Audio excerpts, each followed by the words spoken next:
Hello students. बच्चों, जैसे कि ये हमने आपको कुछ मैथ में सम्स पढ़ाए हुए हैं, प्लस और सब्ट्रैक्शन कराए हुए हैं।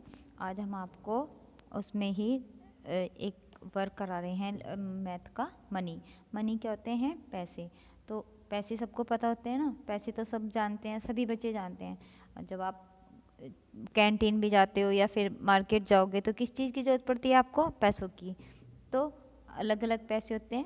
तो कुछ होते हैं कॉइन्स। कॉइन्स क्या होते हैं?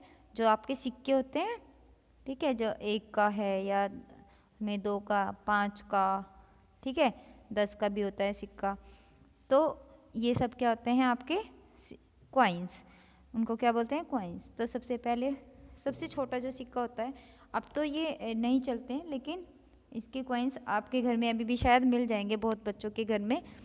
25 पैसे वो होते हैं, 25 पैसे, 25, ठीक है।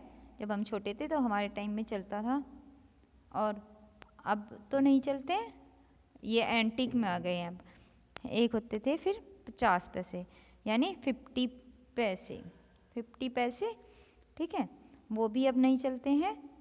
तो ये भी यूज में नहीं है।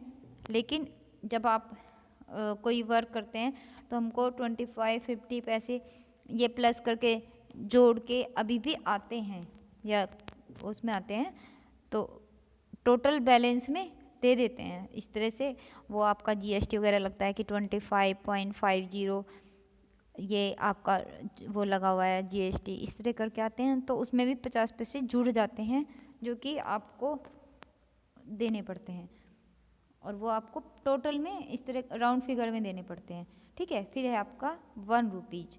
1 रुपीज़ तो सबको पता है, 1 रुपीज़ सबके घर पास है, बच्चों ने सबने देखा भी है, ठीक है। फिर नेक्स्ट होता है 2 रुपीज़। तो ये हो गया आपका 2 का सिक्का, सबको पता है, सबके घर में होगा 2 का सिक्का भी। नेक्स्ट है आपका 5 रुपीज़। 5 रुपीज़ आप आते हो ना, जैसे बहुत सारे बच्चे लेके आते हैं कि मैम आज मैं 5 रुपीज़ लेके आया हूँ, कैंटीन जाएंगे, चिप्स लाना है, बिस्किट लाने हैं, तो किसके लाते हैं? 5 रुपीज़ के। इसके साथ ही एक होता है आपका 10, जो आपकी इसमें तो नहीं है, लेकिन 10 का सिक्का भी आता है। सबको पता है ना, 10 का सिक्का लेते हैं ना, बहुत बच्चे लाते भी हैं, तो सबको पता है। फिर आते हैं आपके रुपीज़। ये होते हैं नोट, जो आपके कागज़ के नोट होते हैं। तो कागज़ के नोट पे कहाँ से स्टार्टिंग होती है? 1 रुपीज़ से। फिर 2, फिर 5, नेक्स्ट है आपका 10 रुपीज़, ये तो सबको पता है। फिर अब तो 5 रुपीज़ बहुत कम, रेयर ही मिलते हैं, और 1 और 2 का तो मिलता ही नहीं जल्दी से, ये तो शायद ही किसी के पास मिलेगा। 1, 2, 3, 5 के ये तो मोस्टली सब अब कब कहते हैं ना, नए नए उसमें, या तो शादी वाले वो मालाएं आती हैं उसमें पहनते हैं, इस तरह में मिलते हैं। अब वैसे ये वाले सिक्के नहीं मिलते, ये वाले नोट नहीं मिलते। फिर आपका 20 रुपीज़, ये है आपका 50 रुपीज़। नेक्स्ट 100 रुपीज़, ये है 200, फिर 500, और ये आपका 2000। 2000 तक के नोट तो सभी बच्चों को पता है ना, कि 2000 का भी नोट होता है, ठीक है। तो सब बच्चे ध्यान रखेंगे इस चीज़ को। अब आपको इसी में हम नेक्स्ट वर्क करा रहे हैं। ये आपका वर्क है, इसमें किसी आपको अलग अलग उसके रेट दिए हुए हैं कि ये इतने रुपीज़ का है, ये इतने रुपीज़ का है, अम्ब्रेला इतने रुपीज़ का आता है, वो इतने रुपीज़ का आता है। तो सबसे पहले आपका ये देखिए, पहले हम आपको ये दिखाते हैं।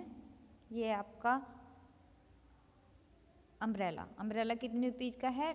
10। एरोप्लेन 5। बोतल आपकी वाटर बोतल कितने की है? 10 रुपीज़। Pencil 1 rupees. और आपके ये स्पेक्स हैं, यानी आपके जो चश्मा है वो कितने का? 5 रुपीज़। आपकी eraser 1 rupees. Watch 2 rupees, okay. और आपका जो टेडी है वो है 2 रुपीज़ का। फिर अब आपको यहाँ पर ये दिया हुआ है कि आपको इनमें देख के आपको ये फाइंड करना है कि इनकी कॉस्ट क्या है। यहाँ एरोप्लेन, एरोप्लेन कितने का था? 5 रुपीज़ का है, तो यहाँ आपको 5 करने हैं। वॉच कितने की है? 2 की, तो ये 2 हो गया। अब 5 और 2 को प्लस करना है तो क्या आ जाएगा 7। फिर इरेजर आपकी 1 रुपीज़ की और पेंसिल भी आपकी 1 रुपीज़ की, तो 1 1 2। फिर आपका टेडी कितने का है 2 का, तो यहाँ पे आप 2 डाल दीजिए। और आपका ये चश्मा कितने का है 5 रुपीज़ का, तो ये 5 डाल दीजिए। फिर क्या आ गया 2 और 5 7। ओके, तो ऐसे ही सभी बच्चों को अपनी बुक वर्क कंप्लीट करना है और ध्यान से इस वर्क को कंप्लीट करना है सुंदर सुंदर। Okay student, have a nice day, thank you.